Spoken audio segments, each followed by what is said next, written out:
warahmatullahi wabarakatuh. Perkenalkan, nama saya Sofia Juliana dengan NIM 2401104, mata kuliah fikih dengan dosen pengampu Ibu Hilma Nafsiati. Dengan ini membuat video untuk melengkapi tugas ETS. Nah, dimulai dari soal pertama. Menurut Anda, apa yang dimaksud dengan fikih ibadah? Jelaskan dengan bahasa saudara sendiri. Nah, fikih ibadah adalah ilmu agama yang mempelajari tentang tata cara atau panduan berinteraksi dengan Allah Subhanahu wa Ta'ala agar ibadah yang kita lakukan sah dan benar menurut ajaran Nabi Muhammad SAW. Nah, yang kedua, mengapa umat Islam perlu mempelajari fikih ibadah? Bukan hanya sekedar melaksanakan ibadah. Nah, dalam tradisi Islam ada pepatah mengatakan beramal tanpa ilmu itu sia-sia. Meskipun niat adalah pondasi utama, namun pelaksanaannya, tata cara pelaksanaannya menentukan apakah sholat atau ibadah yang kita lakukan sah atau tidaknya. Salah satu di antaranya menjaga keabsahan ibadah.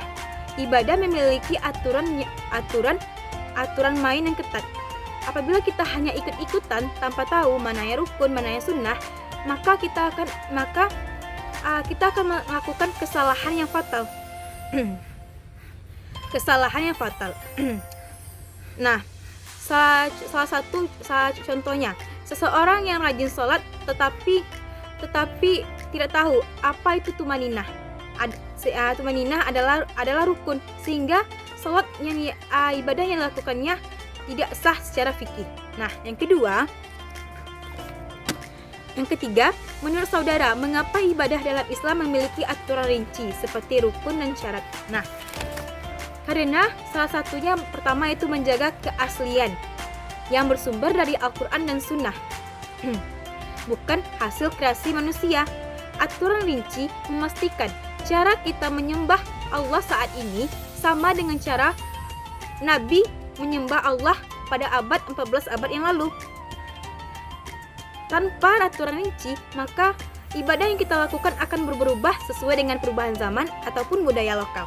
Nah, yang keempat, jelaskan dengan sederhana apa yang dimaksud dengan taharah dan mengapa penting sebelum sholat. Nah, taharah adalah menyucikan diri sebelum melakukan ibadah. Dan mengapa taharah itu penting sebelum sholat?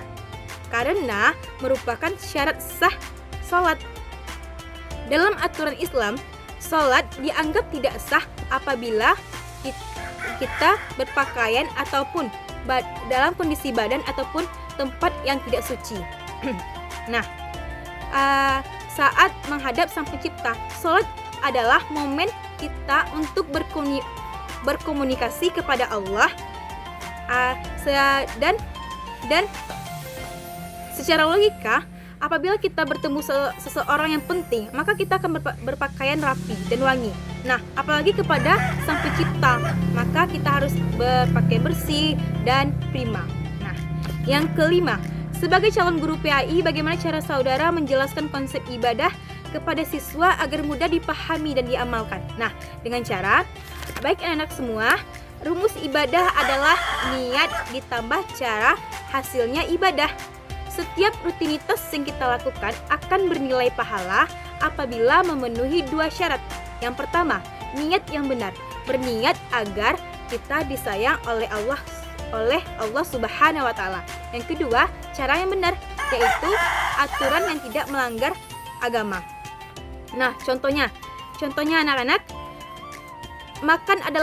makan suatu kebutuhan, bukan? Nah, apabila kita berdoa sebelum makan agar tubuh kita kuat sebelum belajar, maka setiap suapan nasi yang kita makan akan bernilai pahala dan dicatat oleh malaikat untuk sebagai ibadah oleh Allah Subhanahu wa Ta'ala. Nah, begitulah cara kita mengamalkan konsep ibadah kepada anak-anak agar dapat diamalkan. Nah, soal ke-6, bagaimana saudara menjelaskan posisi sholat sebagai tiang agama dalam perspektif fikih dan pendidikan Islam? Bagaimana argumentasi saudara mengapa kelalaian dalam sholat berdampak pada kualitas ibadah dan akhlak seseorang? Berikan contoh konkret hubungan dan antara keraturan sholat dan dengan perilaku sosial seseorang. Nah, dari segi perspektif fikih, ibadah adalah paling utama secara hukum. Sholat adalah pembeda antara kaum mukmin dan kaum kafir, sehingga sholat dipandang tidak bisa ditawar. Kalau kita tidak bisa sholat secara berdiri, maka duduk. Kalau tidak bisa secara duduk, maka berbaring. Nah, hal ini menegaskan bahwa sholat adalah struktur utama, sehingga apabila seseorang tidak sholat, maka keislaman seseorang dianggap roboh. Nah, dari segi perspektif pendidikan Islam, sholat adalah proses internalisasi seseorang terhadap ketuhanannya yang ditanamkan ke dalam jiwa untuk menghindari dari hal-hal yang menyimpang. Nah, kelalaian sholat berdampak pada ibadah dan akhlak seseorang. Tentu saja, contohnya, jika seseorang meremehkan pertemuannya dengan Sang Pencipta, maka dalam kehidupannya sehari-hari ia lebih mudah meremehkan tanggung jawabnya. Contohnya dari segi pekerjaan, amanah, dan janji. Nah, contoh konkret keteraturan sholat dengan pelaku sosial. Yang pertama dari segi ketepatan waktu. Apabila seseorang melakukan sholat dengan tepat waktu, maka sesuatu yang pekerjaannya pasti akan diselesaikan dengan tepat waktu. Contohnya, dosen memberikan tugas yang akan dikumpulkan jam 4 sore. Nah, maka mahasiswa tersebut pasti akan menyelesaikannya dengan tanggung jawab dan tepat waktu. Nah, dari itu sudah tergambar bahwa sholat yang dilakukan akan tergambar pada kehidupannya sehari-hari. Nah, yang kedua itu kepatuhan imam, melatih jiwa kepemimpinan dan loyalitas dalam pergaulan, maka dia akan menghargai dan menghormati segala aturan yang ada. Nah, yang ketiga, gerakan yang tertib. Nah, seseorang melatih sifat tenang dan tidak terburu-buru dalam pergaulan. Mungkin saja dia akan mengambil keputusan secara sabar dan tenang tanpa harus terburu-buru. Nah, yang ketiga itu salam, simbol kedamaian.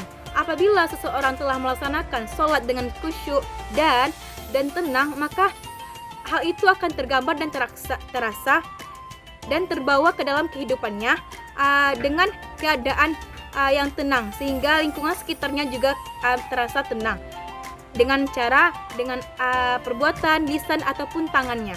Nah, contoh realnya, bayangkan ada seseorang yang menghentikan pekerjaannya saat azan berkumandang.